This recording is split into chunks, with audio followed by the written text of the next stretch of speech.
ورانا ضرب ايه المكان المدينه القليعه شكون اللي كيحدثني على القليعه؟ هيا تكلمني على القليعه. ايه فيها بزاف هيا زيد شكون يعطينا معلومات مهمه؟ ايه اشياء متعدده. زيد شكون اللي يزيد لي القليعه؟ يعرف هيا عطيني الميكرو شيخ يهضر ديروا القليعة هي جاية في ولاية طازة، فيها أشياء بزاف مليحة. لو كان شي مجاهد داروا لنا هكا في الاستعمار. صح شكون؟ هيا اللي يعطيني معلومات جديدة هيا تفضل. لأنني مع الأطفال. القليعة هي فيها أشياء شابة واش هي؟ هيا روح. القليعة فيها المدفع الذي حاربنا مع فرنسا. صح. القليعة فيها المدفع اللي حاربوا به فرنسا. زيد فيها. القليعة فيها دار الثقافة. صح. زيد شكون اللي يزيد لنا؟ وحنا في يوم الشهيد. احنا في يوم الشهيد لازم يذكر لي وحده شهيد. القليعة كان فيها بزاف مجاهدين وكان فيها المدفع اللي يحاربوا به فرنسا. صح. هيا روح. هيا باش نكمل. احنا في يوم الشهيد.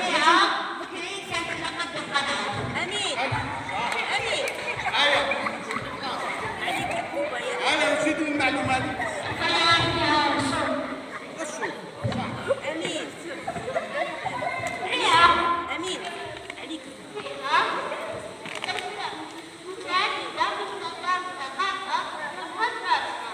شكرا. إذا تعرفوا القليعة لازم نسمع القليعة.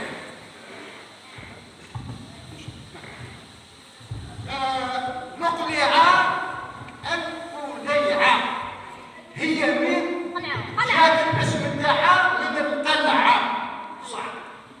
القليعة مدينة قديمة من عهد القديم، حتى أن نقراو التاريخ جدودنا الامازيغ والرواح كان فيها اثار قليله رومانيه هي وبربيسه وبوسماعي.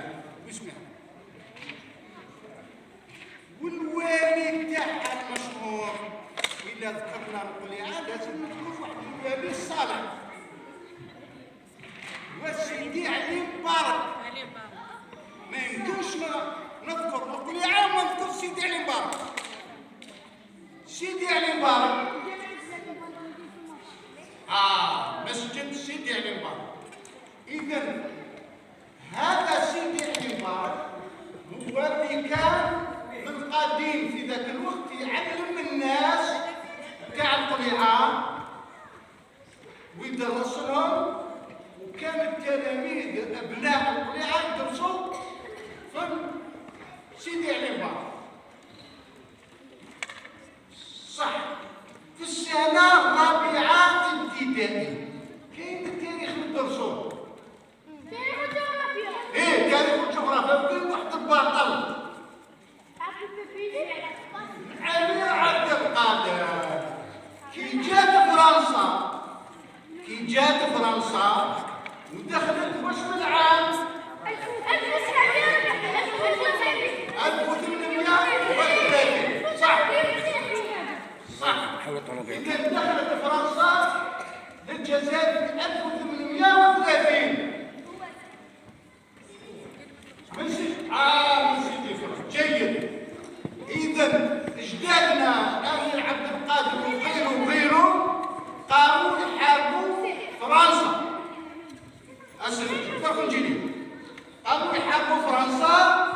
سيدي علي مبارك كان واحد من أحفاده يسموه محي الدين الصغير.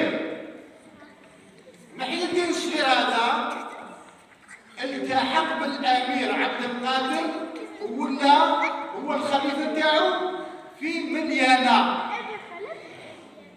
وهذا محي الدين الصغير كان عنده واش يسموه وليد خوه؟ انا في يوم الشهيد. لا هذاك لا قلنا وليد سيدي المبارك انا غير في القلعه. كي نروحوا لطريق بوسماعيل واش نصيبوا؟ هيا روحوا طريق بوسماعيل رايحين منا لشعيبه ومنا للشايب. اي هذاك تاع عبد القادر الحصان. شكون هذاك؟ تاع عبد القادر.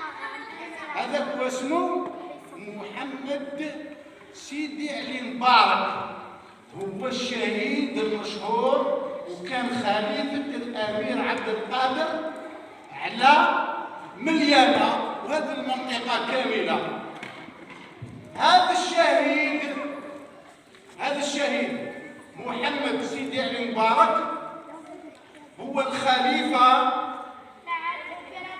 الأمير عبد القادر، استشهد في 1843 11 نوفمبر، وعلى ذلك درنا له النصب التذكاري التمثال راكب في الحصان، لأن ذاك الوقت كانوا يحاربوا بالحصان والسيف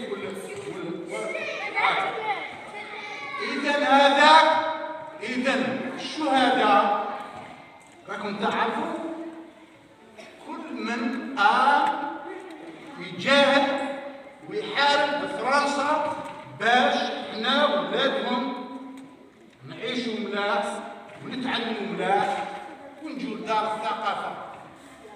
دار الثقافة اللي دير لنا المسرحية، دير لنا المحاضرات، كاين ورشات التعليم ورشات التكوين في كل الاختصاصات، وكاين مكتبات نحب نطالع فيها نقرا هكا. اذا وجات واحد الشهر عنده ضربك، عنده 4 شهور. كاين 4 شهور واش من نهار اول 4 شهور فاتت؟ ها؟ أول نوفمبر صحيح، أول نوفمبر عندنا الثورة. قام المجاهدون أمثال الحاج عبد الله عمران قاموا بالثورة تاع 54. شحال دامت الثورة؟ هيا روحي 7 سنين ونص الثورة، وخرجنا فرنسا من بلادنا، خرجوها جدودنا والآباء تاعنا والأمهات والأطفال والبنات خرجوا فرنسا، واليوم الحمد لله رانا نعيشوا الاستقلال والحرية والروح لكل مكان. إذا في الأخير نشكركم أبنائي بناتي، أقول حفظاني وحافظاتي. إذا نشكر دار الثقافة للقليعة اللي احتضنت هذا اللقاء، ورانا معكم حاضرين، ونشكر السيدة المديرة، نشكر السي وليد إلى آخره، كل الإخوة العاملين والعاملات في هذه المؤسسة. عليكم أنتم ضروري. واش مطلوب منكم؟ واش مطلوب منكم؟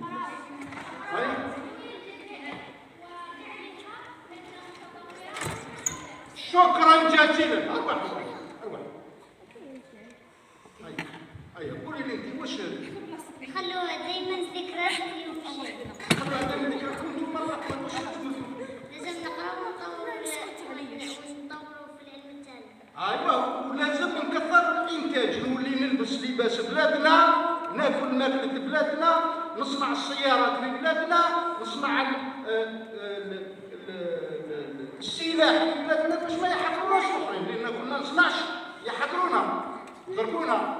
كيما فرنسا رانا في فيفري عندنا 18 كانت 5 ايام برك. 13 فيفري 1960 فجرت فرنسا القنبله النوويه في وين؟ شكون اللي لا لا أو كنا في التلفزيون، شوف التلفزيون في رجال في الصحراء، وهذيك ولادنا ثم مرضوا، إذن حنا باش يولوا يخافونا، الفرنساويين ويخافونا الاخرين المتاخرين، هاني ماشي نرقد، إذن كما قالت لازم نقرا نتعلم طور بلدي. شكرا جزيلا وشكرا للجميع.